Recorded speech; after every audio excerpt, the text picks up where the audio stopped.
A Câmara dos Deputados aprovou uma proposta que torna crime a violência institucional. Segundo o texto, o crime ocorre quando a vítima de infração penal é submetida a procedimentos invasivos que a leve a reviver a situação de violência e gere sofrimento e estigmatização.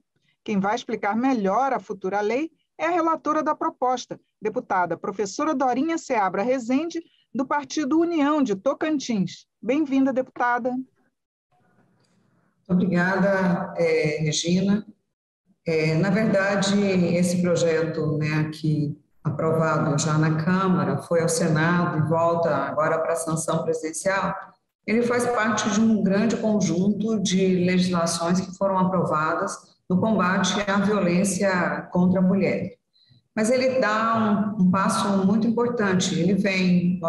Quando ele foi apresentado, ele veio à luz de um fato que chamou muita atenção nacionalmente, que foi da Mariana Ferrer, mas de verdade é uma situação que se repete no dia a dia em diferentes posições, em diferentes situações, em que a estrutura pública ou o profissional em diferentes áreas, no caso específico foi na própria área da justiça, mas a gente revive situações dessa na área da saúde, na área da educação, lidando com servidores públicos em diferentes posições que deveriam ter a função de proteger ou garantir, do ponto de vista institucional, o cumprimento da lei, a proteção à vulnerabilidade, usa às vezes da função para revitimizar a mulher, ou seja, além da situação de violência que ela já passou e que ela busca e precisa da proteção da figura Estado em diferentes papéis, esse Estado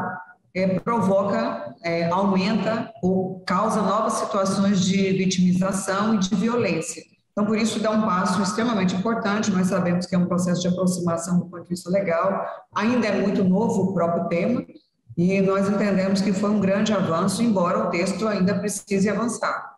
Inclusive, a senhora lembrou o caso Mariana Ferrer, e já foi até aprovada a lei Mariana Ferrer. Nesse caso, essa lei, essa futura lei, ela é mais ampla? Ela atinge de que forma? Atinge as crianças também? Ela é mais ampla porque, na verdade, ela traz, primeiro, ela cria um tipo penal, então ela tipifica, ela cria o tipo penal, ela detalha do que nós estamos falando no caso em que houve omissão, então ela não trata só do caso Mariana Ferrer, ela trata em relação à questão das crianças, das mulheres e de outras situações em que o agente público, quer seja um agente público que chegou àquela função por concurso público, por designação ou até do ponto de vista de exercer um determinado mandato, que use aquele espaço político, no sentido público, ou como negligência, porque também o texto trata claramente dessa questão da omissão, ou seja, o agente público que deveria ter agido e não agiu, o agente público que usa da sua função para negligenciar a vítima, ou até, em alguns casos, é interessante, a deputada Carmen Zanotto, no dia da votação, chegou e disse, olha, ela é da área da saúde, a nossa preocupação é que as situações de mulheres que são, muitas vezes, vítima do agente que deveria garantir essa situação de saúde.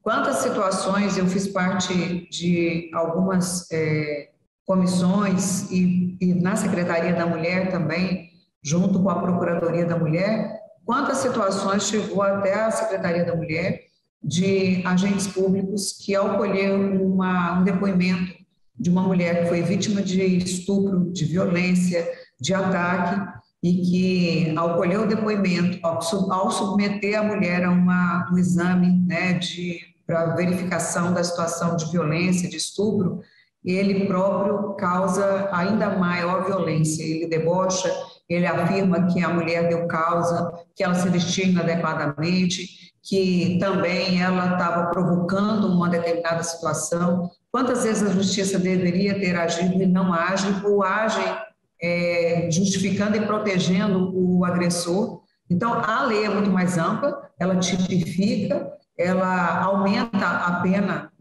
Quais são as penalidades que estão previstas?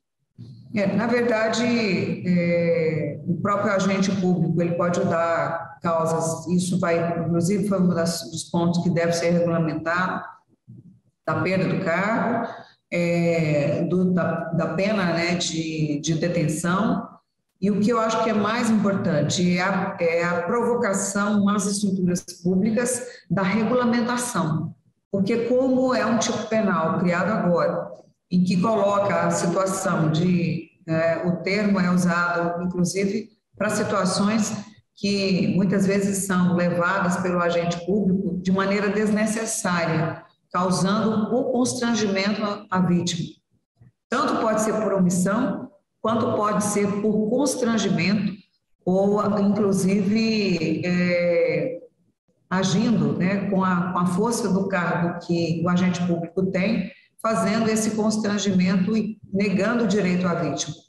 Nós entendemos que ainda é preciso contar agora, e nós esperamos que a partir da ação do poder público, não só da continuidade da regulamentação, mas da orientação aos agentes públicos em diferentes papéis, porque o que a lei coloca, ela prevê de maneira genérica a todos os agentes públicos. O que eu imagino é que nós, enquanto conjunto, tenhamos que cobrar que seja regulamentado no espaço da segurança pública, né? Nós temos os diferentes agentes públicos que lidam diretamente na segurança pública, que em grande parte são os primeiros a agirem diretamente numa situação de violência contra a mulher, a estrutura da área da saúde, em que a mulher precisa, né? E agora nós tivemos recente, inclusive uma ação, o próprio julgamento do STF,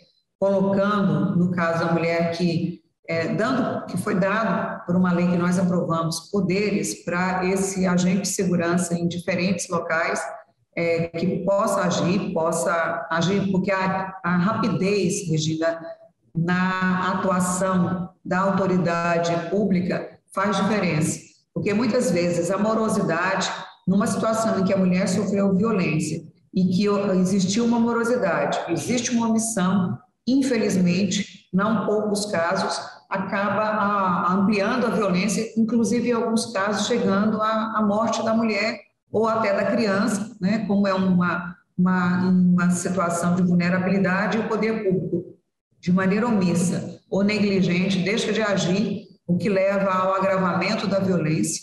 Aqui no meu estado, recente, um caso de uma mulher vítima de violência, de um médico, houve negligência, ele afirmou na frente dos policiais, aqui no IML, que iria sair e que iria matá-la. Ele saiu e ele a matou.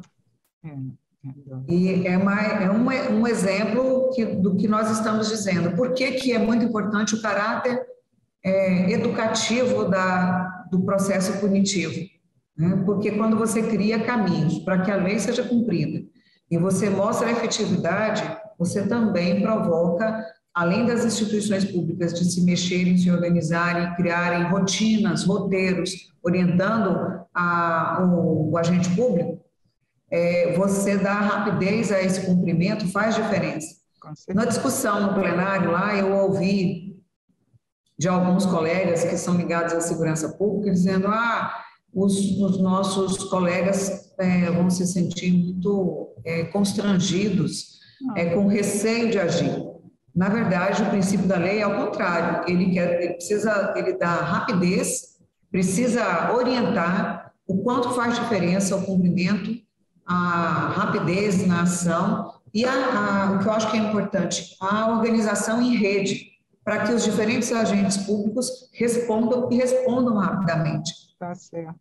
Deputada, muito obrigada por sua participação, por esclarecimentos sobre esse projeto que foi aprovado aqui na Câmara.